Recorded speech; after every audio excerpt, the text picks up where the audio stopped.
ଚୋଖାଟା ready, ଗୁପଚୁପ୍ ready, ଖଟା ପାଣି ବି ready.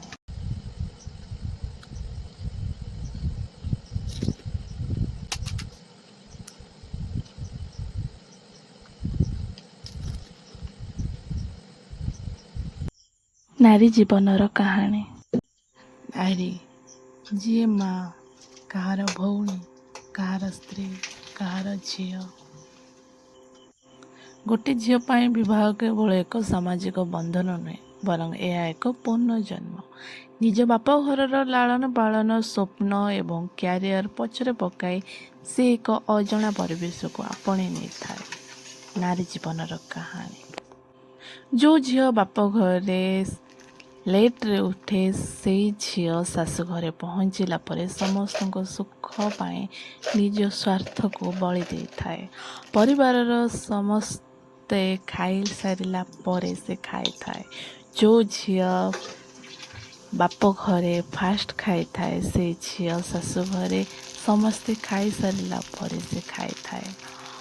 ଯେଉଁ ଝିଅ ବାପ ଘରେ ଅସୁସ୍ଥ ହେଲେ 2 ଦିନ ବେଡ଼ରୁ ଉଠେନି, ସେ ଝିଅ ଶାଶୁ ଘରେ ଅସୁସ୍ଥ କିମ୍ବା ଶାରୀରିକ କଷ୍ଟ ହେଲେ ସବୁ କିଛି ଭୁଲିଯାଏ।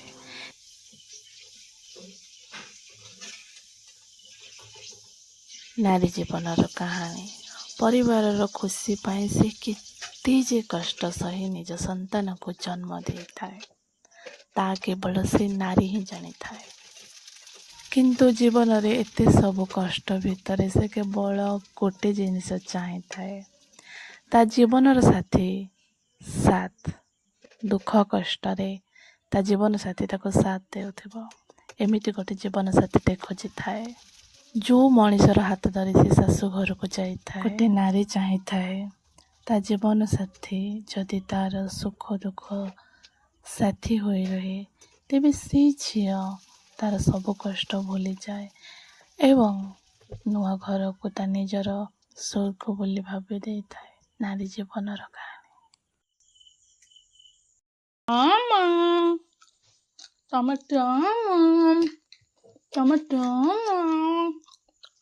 ଖାଇଦେ ମାମା, ଆମ କରି ଖାଇଦେ, ରୋଲ କାଢିବ, ଟିକେ ପରେ ଖାଇବ।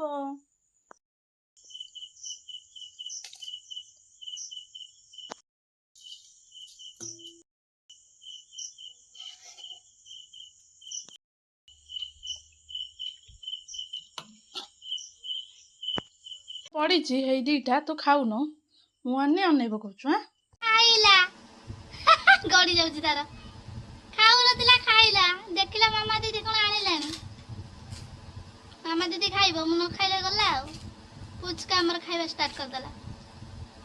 ହଁ ସେତେବେଳେ ପୁରା ଫାପ ଟାଇକି ଶୋଇଥିଲା, ପୁଣି ଯୋଉଠି ଥୋଇଦେନି ସେ ଉଠିକି ଆଉ ଗୋଟେ ଜାଗାରେ ଶୋଇଥିଲା।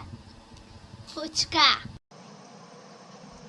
ସୋ ଏବେ ଆମର ଖଟା ପାଣି ରେଡ଼ି ନୁହେଁ, ଖାଲି ଗୋଟେ ଚକଡ଼ା ଚକଡ଼ି ହେବ। ପିଆଜ ପଡ଼ିଛି ଆଉ ଖଟା, ତା ସହିତ ଟିକେ ଲୁଣ ପଡ଼ିବ ଆଉ ଏଠି ଅଛି ପିଆଜ, ଜିରା ଗୁଣ୍ଡ ଆଉ ଲଙ୍କା ଗୁଣ୍ଡ ଆଉ ଆଳୁର ଚୋପା ଛଡ଼ା ଚକଡ଼ା।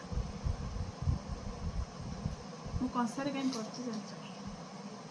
କଂସାରେ ଆମର ଆଳୁ ଅଲରେଡ଼ି ସିଝା ହେଇକି ରହିଥିଲା, ସେଥିଲାଗି ମୁଁ ସେଇ କଂସାରେ ହିଁ ଚକୁଡ଼ି ଦେବି।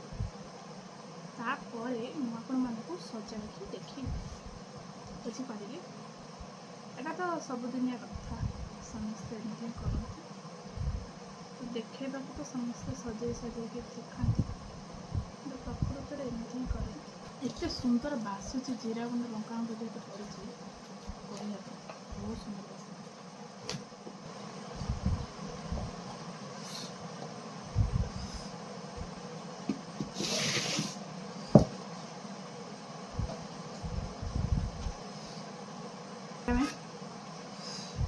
ଖଟା ଚକୁଟିବା, ଖଟା ଦେଖାଉଛି ନା?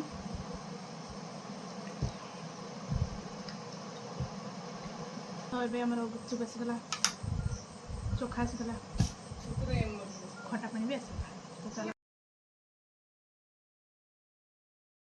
ତ ଚାଲ ଏବେ ଖାଇବା। ଏବେ ବନେଇବା ଚୋଖା।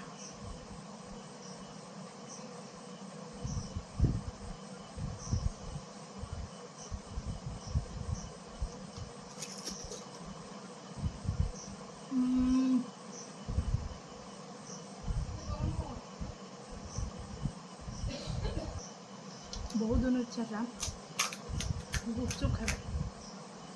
କିଣା ଗୁପଚୁପ୍ ମୁଁ କହୁନି ଖରାପ ଲାଗେ, ବହୁତ ବଢ଼ିଆ ଲାଗେ, କିନ୍ତୁ ଘରେ କରିକି ଖାଇଥିବା ଗୁପଚୁପ୍ ସେଥିରେ ପୁଣି ଜିରା ଆଉ ଲଙ୍କାଗୁଣ୍ଡ ଭଜା ପଡ଼ିକି ଯେଉଁ ଆଳୁଟା ଚକଡ଼ା ହେଇଥିବ ତା ସହିତ ଖଟା ପାଣିରେ ପଡ଼ିଥିବ, ସେ ଏତେ ଟେଷ୍ଟ ମୁଁ କହିପାରିବିନି। ଲିଟରାଲି କହୁଛି ଏତେ ଟେଷ୍ଟ।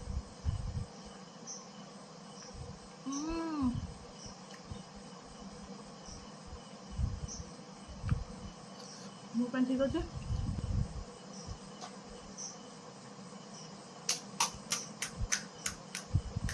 ଘରେ ବନେଇକି ଏମିତି ଆପଣମାନେ ଖାଆନ୍ତୁ, ଅସୁସ୍ଥ ରୁହନ୍ତୁ।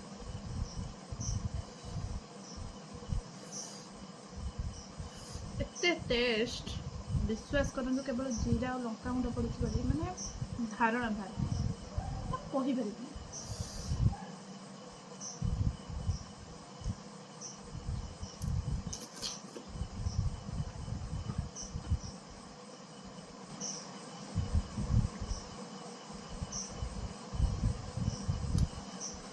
ଯେବେଠୁ ମୋ ଦାନ୍ତ ଉଠେଇଲେଣି ସେବେଠୁ ଗୁପଚୁପ୍ ଖାଇବା ହେଉଛି।